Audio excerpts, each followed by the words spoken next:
সিঙ্গাপুরের চিকিৎসকদের পরামর্শে দগ্ধ মাদ্রাসা ছাত্রী নুসরাতের অস্ত্রোপচার, আরেক আসামি শম্পাকে জিজ্ঞাসাবাদ। ভারতীয় বিনিয়োগকারীদের জন্য আলাদা অর্থনৈতিক অঞ্চল, একনেকে 7 প্রকল্প উদ্বোধন। বাজেটের আগে ভ্যাট আইন প্রকাশের দাবি সিপিডির, কালো টাকা উদ্ধারে বিশেষ উদ্যোগ চায় অর্থনীতি সমিতি। 14 জেলার 5 শতাধিক চরমপন্থীর আত্মসমর্পণ, স্বাভাবিক জীবনে ফিরতে আর্থিক প্রণোদনা।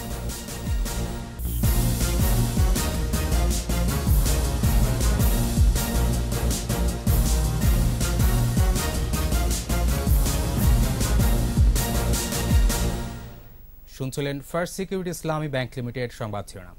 আমন্ত্রণ জানাচ্ছি রাতের 21 সংবাদে, আপনাদের সাথে আছি আমি তানজির আহমেদ। এছাড়া সংবাদে আরও থাকছে: সার্ভারে কারিগরি ত্রুটি, লেবাননের বাংলাদেশ দূতাবাসে পাসপোর্ট নবায়ন বন্ধ, 10 দিনের মধ্যে চালু হবে জানালেন রাষ্ট্রদূত।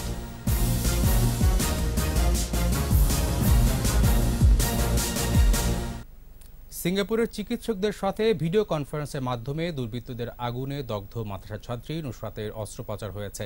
ঢাকা মেডিকেলে বার্ন ইউনিটে অস্ত্রোপচার হয় তার। চিকিৎসকরা বলছেন নুসরাত এখনও আশঙ্কামুক্ত নয়। এদিকে আটক শম্পাকে জিজ্ঞাসাবাদ করা হচ্ছে। নুসরাতের একটি খাতা পেয়েছে পুলিশ, তাতে সহপাঠীদের উদ্দেশ্যে অধ্যক্ষ সিরাজের বিভিন্ন অনৈতিক প্রস্তাব সম্পর্কে লিখে গেছে নুসরাত। সহকর্মীদের সহায়তায় রত্নাজামানের রিপোর্ট।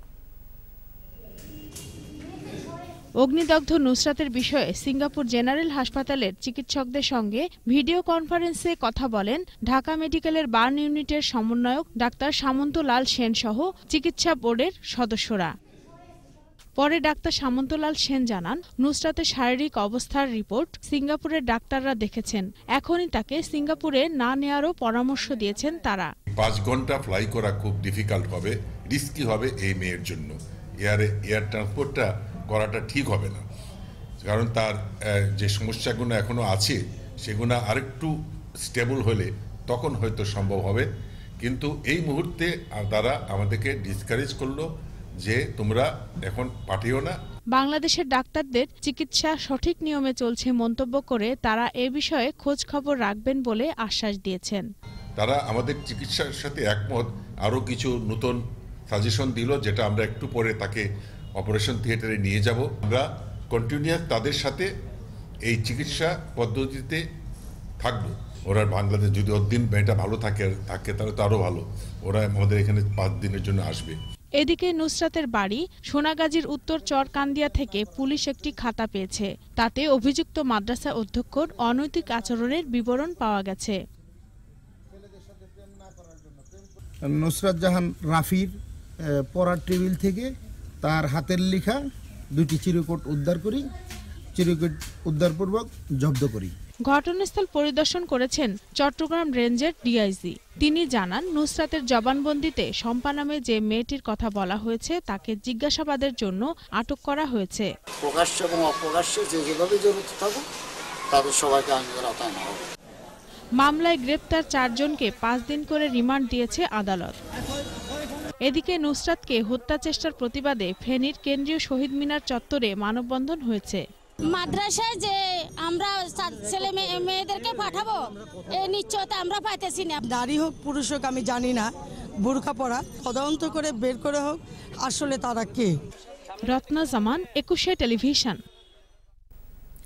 ভারতীয় বিনিয়োগকারীদের জন্য আলাদা করে অর্থনৈতিক অঞ্চল সহ 18,191 কোটি টাকার 7টি উন্নয়ন প্রকল্পের অনুমোদন দিয়েছে জাতীয় অর্থনৈতিক পরিষদের নির্বাহী কমিটি একনেক। এসব প্রকল্পে 6,622 কোটি টাকার নিজস্ব অর্থায়ন এবং প্রকল্প ঋণের পরিমাণ 11,568 কোটি টাকা।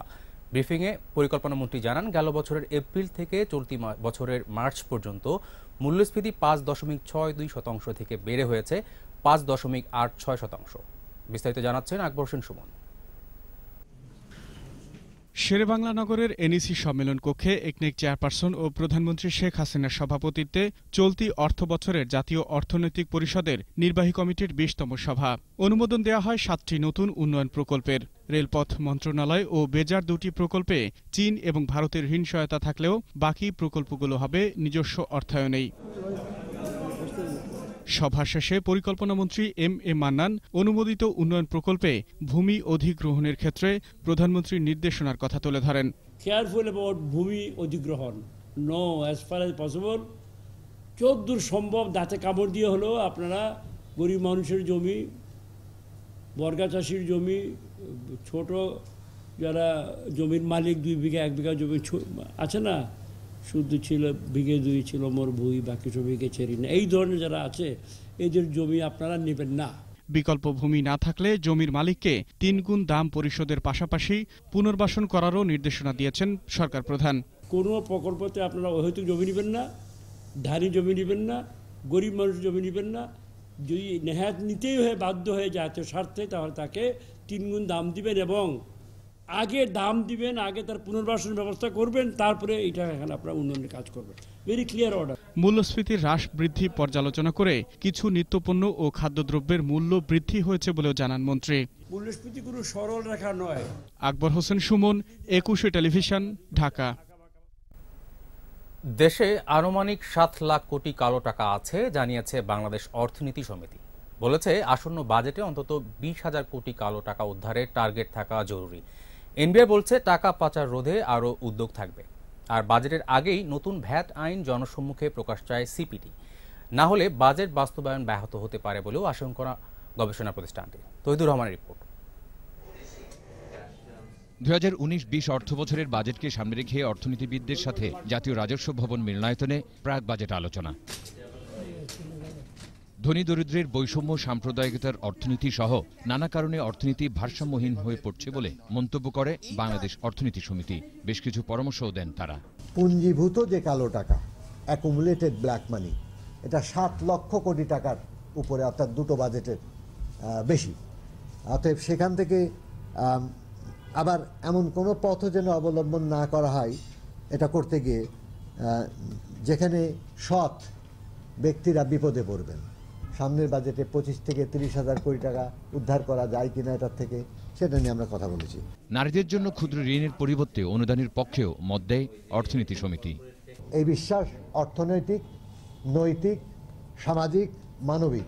নতুন ভ্যাট আইনটি সবার কাছে স্পষ্ট করার কথা বলেছে Centre for Policy Dialogue, CPD. ভোক্তাদের পক্ষ থেকেও আছে, কিন্তু সবচেয়ে গুরুত্বপূর্ণ হলো এটা নিয়ে যেন শেষ সময় পর্যন্ত আমাদের কনফিউশন এবং না থাকে। এইটা আপনারা যদি আগে এটাকে একটা পূর্ণাঙ্গ রূপে দেন, এটা ভালো হবে। যদি আবার খুব তাড়াহুড়া করে হয়, এটা জাতীয় রাজস্ব বোর্ডকে আবার একটা পরবর্তীতে ব্লেম করা হবে।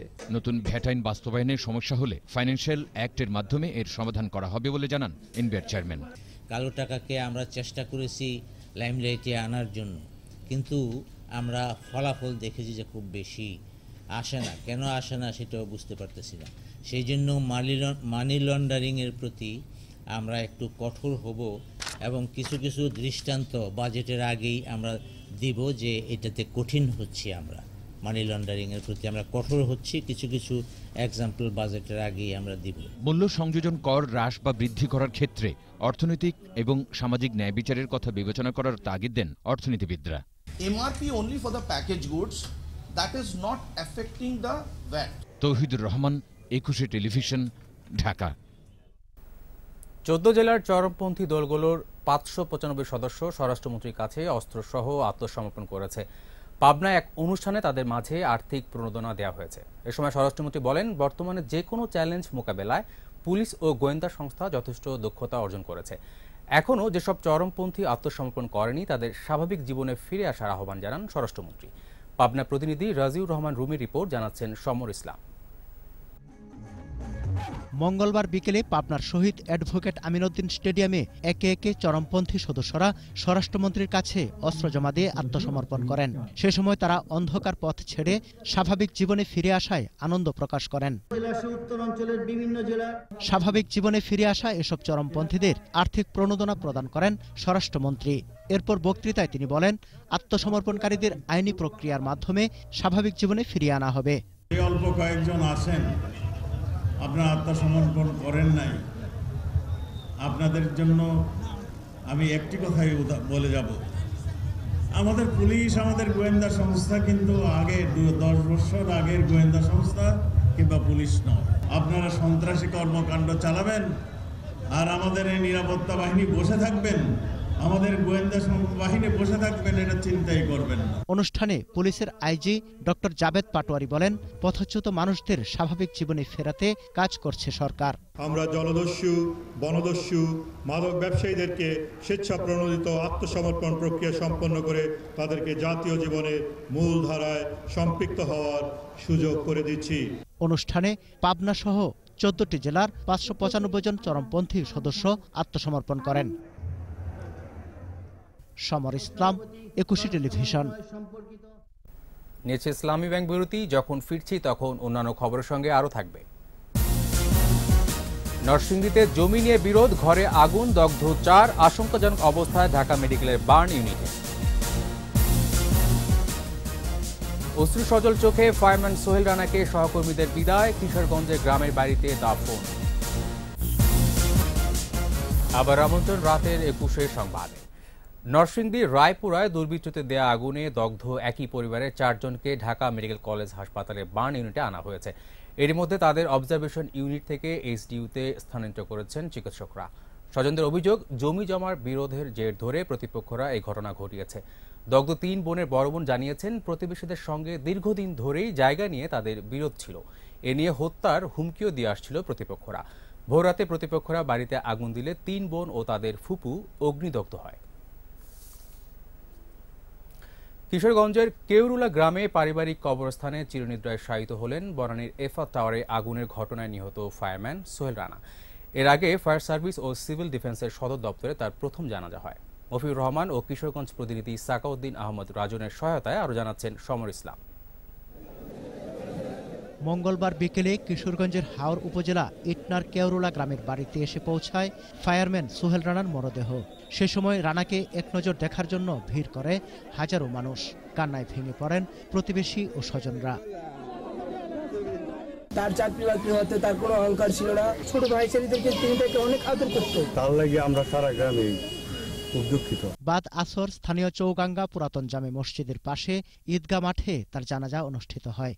জানাজায় জেলা প্রশাসক, পুলিশ সুপার, ফায়ার সার্ভিস ও সিভিল ডিফেন্সের কর্মকর্তা ছাড়াও বিভিন্ন শ্রেণী পেশার মানুষ অংশ নেন। দাফন করা হয় বাড়ির সামনে পারিবারিক কবরস্থানে। এর আগে বেলা 11:15টায় ফায়ার সার্ভিস ও সিভিল ডিফেন্সের সদর দফতরে তার প্রথম জানাজা হয়। সেখানে স্বরাষ্ট্রমন্ত্রী আসাদুজ্জামান খান কামাল বলেন, রানার পরিবারের যোগ্য ব্যক্তিকে চাকরি দেয়া হবে। সর্বোচ্চ চিকিৎসা তাকে দেওয়া হয়েছে এবং তাদের ফ্যামিলি, সে একজন উপার্জনক্ষম ছিল। আমাদের ফায়ার সার্ভিস তো বটেই, আমরা সবাই লক্ষ্য রাখবো তার যদি উপযুক্ত কেউ থাকে তার একটা চাকরি বাকরির ব্যবস্থা নেওয়া। জানা যায় অন্যান্যের মধ্যে ফায়ার সার্ভিসের মহাপরিচালক ব্রিগেডিয়ার জেনারেল সাজ্জাদ হোসাইন, সাবেক মহাপরিচালক ব্রিগেডিয়ার জেনারেল আলী আহমদ খান সহ কর্মকর্তারা উপস্থিত ছিলেন। সমর ইসলাম, 21 টেলিভিশন। এবার আমাদের সাপ্তাহিক আয়োজন সোশ্যাল ইসলামী ব্যাংক লিমিটেডের সৌজন্যে জনসচেতনতা।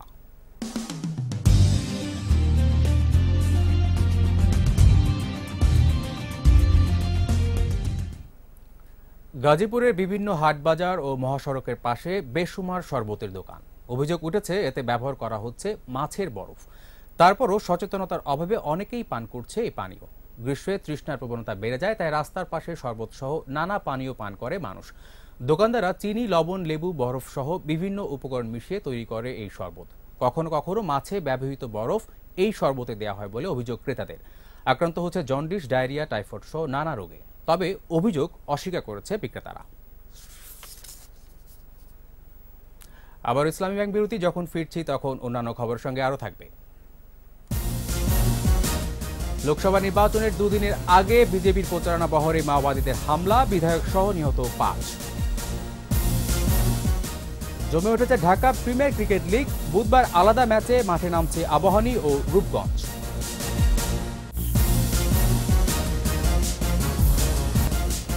আমন্ত্রণ আবারও রাতের 21 সংবাদে।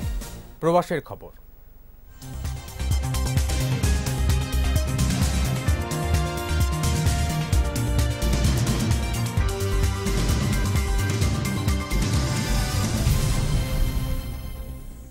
সার্ভারে কারিগরি ত্রুটির কারণে লেবাননের বাংলাদেশ দূতাবাসে পাসপোর্ট নবায়ন সাময়িক স্থগিত করা হয়েছে। দূতাবাসের প্রথম সচিব ও দূতালয় প্রধান আব্দুল্লাহ আল মামুন এ কথা জানান। তবে প্রবাসীদের আতঙ্কিত না হওয়ার পরামর্শ দিয়েছেন বাংলাদেশের রাষ্ট্রদূত আব্দুল মোতালেব সরকার। বলেছেন আগামী 10 দিনের মধ্যে সার্ভারটি সচল হবে। যাদের পাসপোর্টের জন্য আকামা জমা দিতে সমস্যা হচ্ছে বা হতে পারে তাদের বাংলাদেশ দূতাবাসে যোগাযোগ করতে বলেছেন তিনি।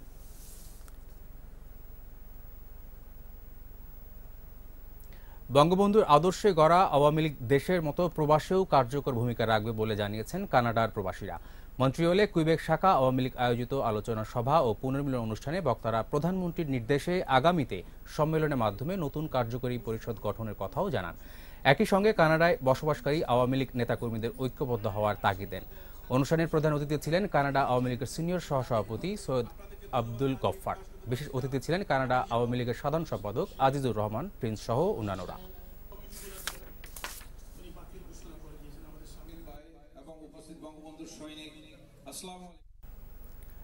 প্রবাসীদের সুখ দুঃখের কথা তুলে ধরার পাশাপাশি দেশের উন্নয়নে সাংবাদিকরা গুরুত্বপূর্ণ ভূমিকা পালন করছে বলে মন্তব্য করেছেন সৌদি আরবের জেদ্দার বাংলাদেশ কনস্যুলেটের কর্মকর্তা মুজিবুর রহমান। পবিত্র ওমরা পালনে আসা চাঁদপুর প্রেস ক্লাবের সাংবাদিক ও reporters association of electronic media পশ্চিমাঞ্চল সৌদি আরবের সঙ্গে মতবিনিময় সভায় তিনি এ কথা বলেন। এতে সভাপতিত্ব করেন রিপোর্টার্স অ্যাসোসিয়েশনের সভাপতি MY আলাউদ্দিন। বিশেষ অতিথি ছিলেন রিয়াদ বাংলাদেশ দূতাবাসের প্রথম সচিব ফখরুল ইসলাম, কনসাল মোস্তফা জামিল। আর এর সাথে শেষ করছি রাতের 21 সংবাদ। যাবার আগে ফার্স্ট সিকিউরিটি ইসলামী ব্যাংক লিমিটেড সংবাদ শিরোনামগুলো আরও একবার। সিঙ্গাপুরের চিকিৎসকদের পরামর্শে দগ্ধ মাদ্রাসা ছাত্রী নুসরাতের অস্ত্রোপচার, আরেক আসামির সম্পর্কে জিজ্ঞাসাবাদ। ভারতীয় বিনিয়োগকারীদের জন্য আলাদা অর্থনৈতিক অঞ্চল, একনেকের 7 প্রকল্প অনুমোদন। বাজেটের আগে ভ্যাট আইন প্রকাশের দাবি সিপিডির, কালো টাকা উদ্ধারে বিশেষ উদ্যোগ চায় অর্থনীতি সমিতি। 14 জেলার 5 শতাধিক চরমপন্থীর আত্মসমর্পণ, স্বাভাবিক জীবনে ফিরে আর্থিক প্রণোদনা।